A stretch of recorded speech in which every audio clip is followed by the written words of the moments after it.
Thank you very much indeed. Well, the transport I got, it's a kind of complex and very much two-sided. So István Eörsi was a sort of elder friend of mine, a good friend of mine. I even have written a smaller monography on his literary works and his life. And Mária Schmidt, as it was told, she was up until the 12th of April the Erzsébet Andich of our age. So she's a sort of a chief ideologist and chief intellectual chieftain of the Orbán regime.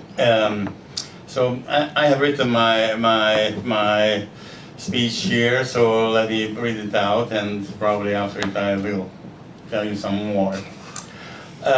So on the 8th of November 2005, two events took place in two different parts of Budapest. One in the Old Buda cemetery, the funeral of the poet, author, playwright, theatrical dramaturg, and above all, opinion writer István Eörsi was held. Allen Ginsberg's poet Father Death Blues was played from the recording performed by Allen Ginsberg, fittingly so, since she has been the most important Hungarian translator, friend, and times in Budapest landlord of the poet of the Howl. Few miles away, in the Budapest Tribunal, court session was underway in the libel case brought by Mária Schmidt against Eörsi. The day before, at another Budapest Tribunal, Mrs. Schmidt, acting as a private complainant, had pursued a separate criminal case against him as well. Who was these two individuals, and what was this extraordinary convergence of events about? Eörsi was born in Budapest, 1931, into a Jewish middle-class family. Schmidt was born also in Budapest 2 decades later. Having experienced the Holocaust, István Eörsi, at a tender age, Eörsi became a communist after 1945, driven by the desire to revolt everything that the previous Christian conservative regime that had turned fascist. As a young man, he received the prize for poetry celebrating Stalin and his Hungarian counterpart Mátyás Rákosi. Yet after 1953, he became a vivid supporter of the reformist Prime Minister Imre Nagy, and 3 years later he stood firmly on the side of the 1956 Hungarian Revolution.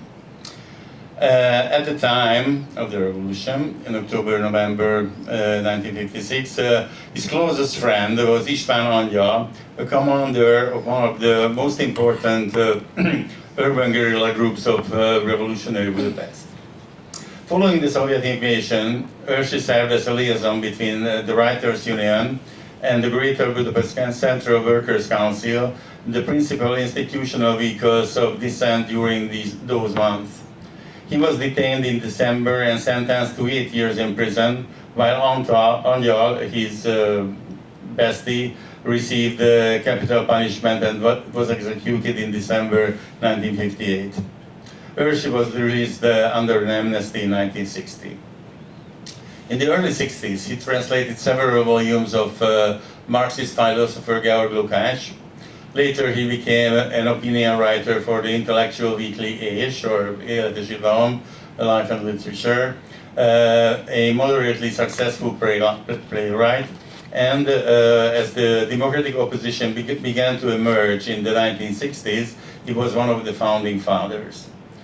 In his witty, ironic, and often humorous style, he contributed extensively to samizdat publications.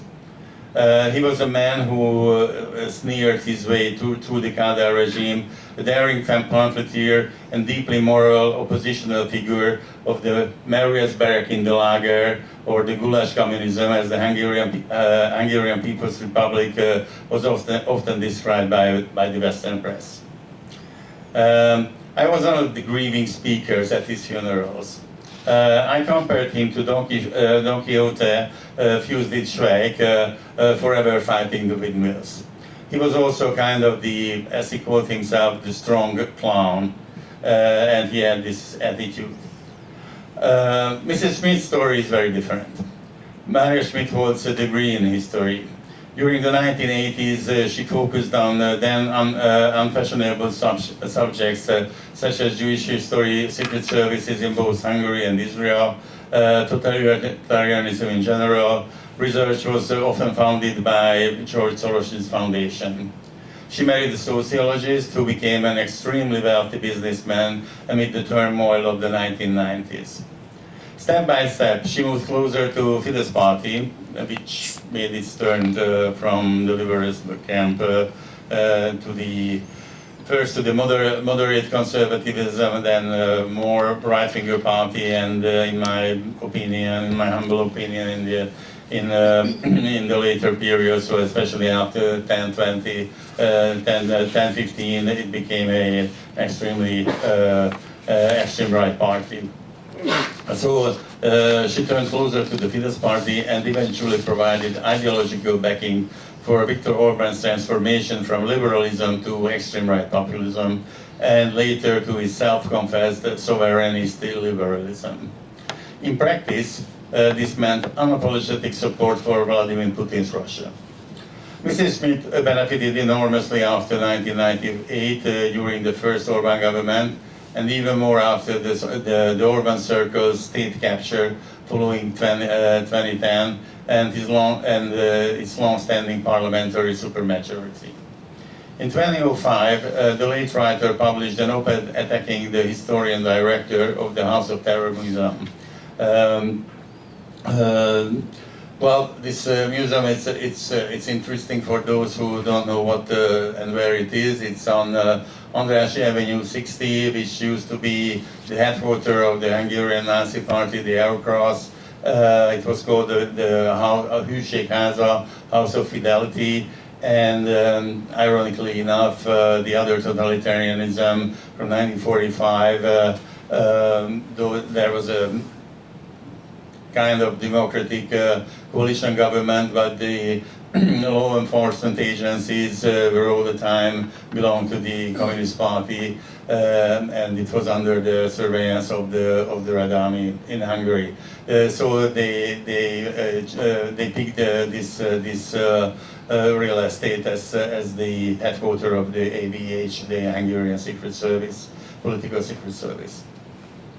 So continue. So in 2005, the late writer published an op-ed article attacking the historian director of the House of Terror Museum.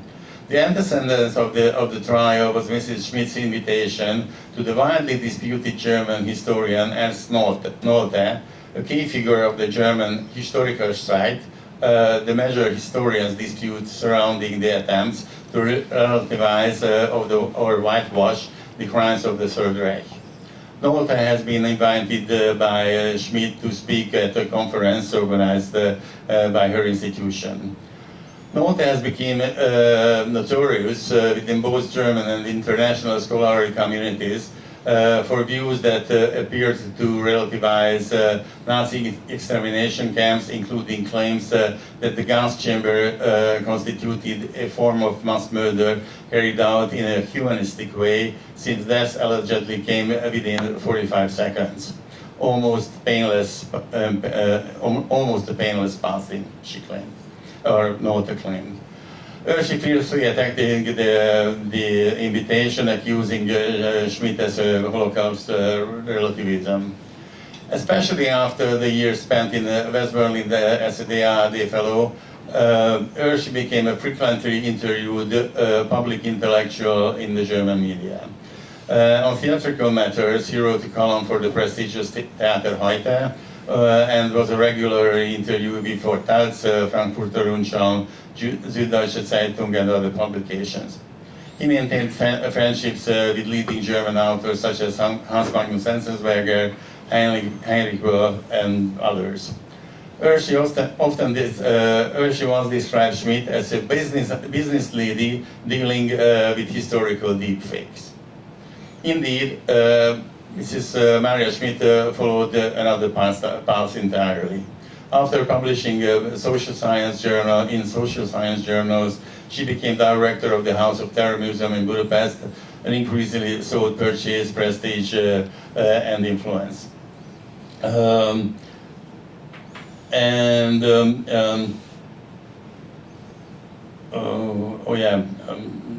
just explained it already. At the time of the first Orbán government transferred this building into the House of Terror, intended as a memorial for the two totalitarian regimes that had ruled Hungary.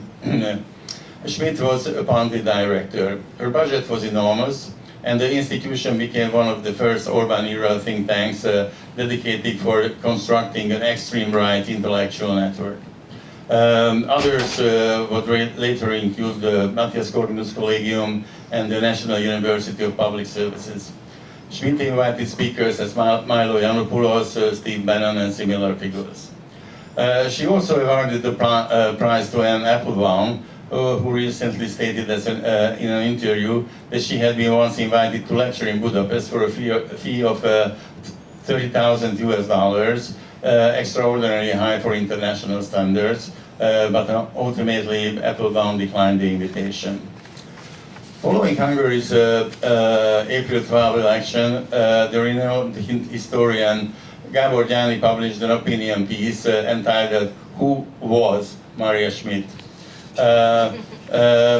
His concise answer was this: she was the chief ideologue of NER, the regime of National Cooperation, thank you, and spokesperson for cultural and scientific policies, regime politruk described as a historian, though the personal scholarly achievements were of little significance to the scientific community.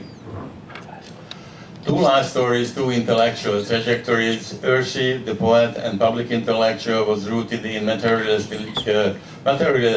idealism and the romantic belief in the role of Central European intelligentsia. Schmidt, by contrast, embodies the cynical logic of crony capitalism, a practitioner of historical distortion, deeply immersed in vulgarity, political manipulation, and the limitless resources of taxpayer-funded state. Thank you.